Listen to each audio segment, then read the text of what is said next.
Welcome back mga kaaldab.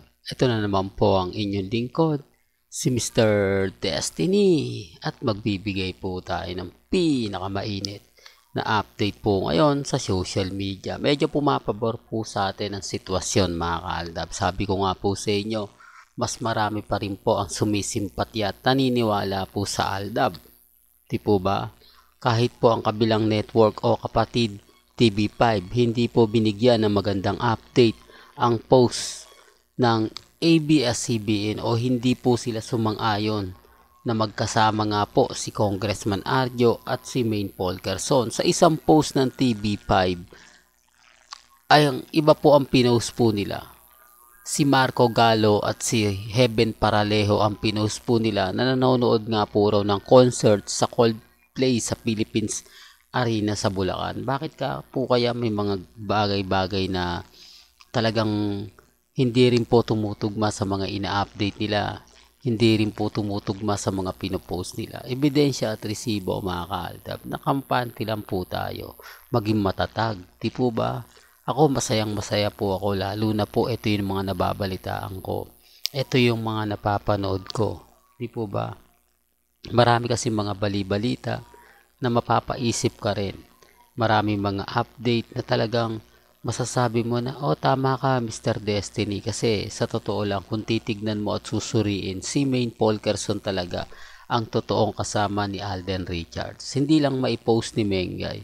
Kasi kung titignan nyo, alam naman po natin at hindi naman lingid sa inyong kaalaman na pinakagustong gusto talaga ni Mengay ang Coldplay. Di po ba nandito yung part na umiiyak po siya habang pinanonood yon. Andun yung part na kung saan nga po talagang bigay na bigay siya habang buhat-buhat ni Alden Richards. Di po ba? Sinasabi ko lang po ito para klaro. Ito po kasi yung isa sa pinag-uusapan at talagang marami nagtatanong, bakit hindi nga po raw ipinost ni Mengay ang naganap na concert sa Coldplay? Bakit wala nga po raw itong update? Sa dami ng mga naglabasan ngayon, mga video, mga posts ng mga artista ng ABS-CBN. Di po ba? Sila Betong at yung iba pang mga artista na nanood nga po sa Coldplay sa Philippines Arena. Tanging si Maine Paul Quezon lang po ang walang post. Si Ibiang at si Congressman Arjo. Di po ba? Para lang klaro, para lang po alam po nila.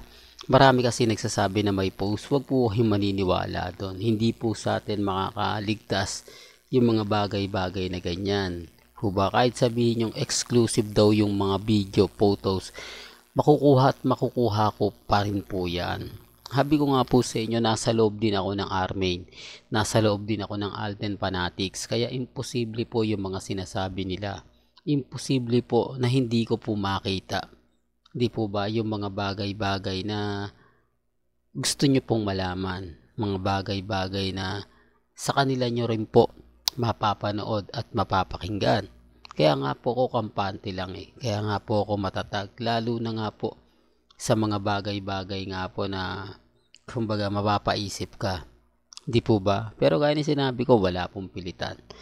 Basta sa pagbibigay lang po ng update, kung ano lang po yung mga latest trending, kung ano yung nababasa nyo sa social media, napapanood, napapakinggan, dyan lang po tayo updated. Sa mga private po, wala pong ganap yun. Wag po kayo maniniwala. Gawa-gawa lang po nila. Magpa-private ka, alam naman po ng madlang people, napanood na, nakita na, tapos ipa-private life mo pa. Di po ba? Doon pa lang may mali na Pero bago po natin simulan itong magandang update na to, kung bago ka lang sa channel na to, at isa kang true-blooded Aldab Nation na nagmamahal po kila Mengay at Isoy, tama po ang channel na pinuntahan mo. Kaya consider na po kitang bagong subscriber at huwag mong kalimutang i-share ang mga video po natin sa mga mami, sa mga titas at sa mga senior. Remind ko lang po sa mga dumadaan at bumibisita, lahat po ng mga ina-update natin 101% galing po yan sa Instagram, sa Twitter, sa Facebook at sa mga website. Gaya nga po ng post ng ABS-CBN na kino-question po ngayon Marami tuloy nagtatanong mga kaaldab, totoo ba na nandun talaga sila Mengay at si Congressman na parang wala naman, di po ba?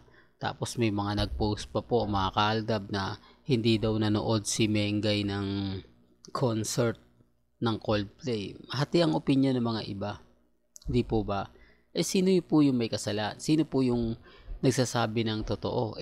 Ang GMA nga po ba?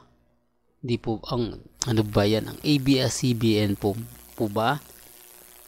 Kaya nga sabi ko sa inyo, may mga bagay-bagay po na halatang ginagamit po ng ABS-CBN si Maine Polkerson para lang mag-trending. Wala po kasi silang artistang iba. Kaya nga po, tanong ng karamihan, bakit po gumagawa ng fake news ang TV Patrol? Wala po silang artistang may pagmamalaki. Sa tingin nyo, hindi, para lang klaro, di po ba? Si Catherine at si Daniel, wala na nga po eh. Well, pasensya na po kayo sa nasasabi natin. Dito halatang halata po na ginagamit si Maine Polkerson, tapos sasabihin po ng ABS-CBN at ng mga ibang kumbaga mga vlogger o mga article na sinusulat hindi daw po ginagamit. Okay lang po yan mga kaaldab, sabi ko nga po sa inyo. Basta sa pagbibigay po ng update, number 1 po tayo, di po ba? Sa mga hindi po naniniwala, nire-respeto ko po kayo at ginagalang. Sabi ko nga po sa inyo, maging matatag lang kayo, maging kampante. Sa dami ng mga ebidensya at resibo, sa dami ng mga magsasabing si Mengay at si Alden lang po talaga ang totoong magkasama. Pabor na pabor po sa atin yan. Pabor na pabor po ito sa mga nagpapakalat po ng fake news. Di po ba? Kaya nga po kita nyo, wag po kayong basta-basta magpapanin lang. Basta't nag-update po sila, nag-post po sila, matik na yan mga kaaldab. 101% na madali na po natin makuha yung update. Madali na po natin makita yung mga nangyayari at nagaganap po sa social media. Sabi ko nga po sa inyo, kampante lang. Diba? Lalo na nga po pagdating sa social media. Dahil sinasabi ko lang po ito para lang po sa kaalaman ng lahat. Lalo na nga po sa mga taong dumadaan at bumibisita po sa channel natin.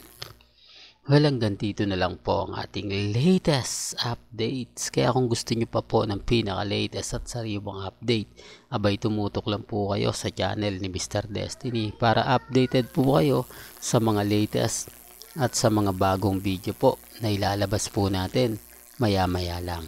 Hanggang sa muli, salamat po sa panonood at pakikinig.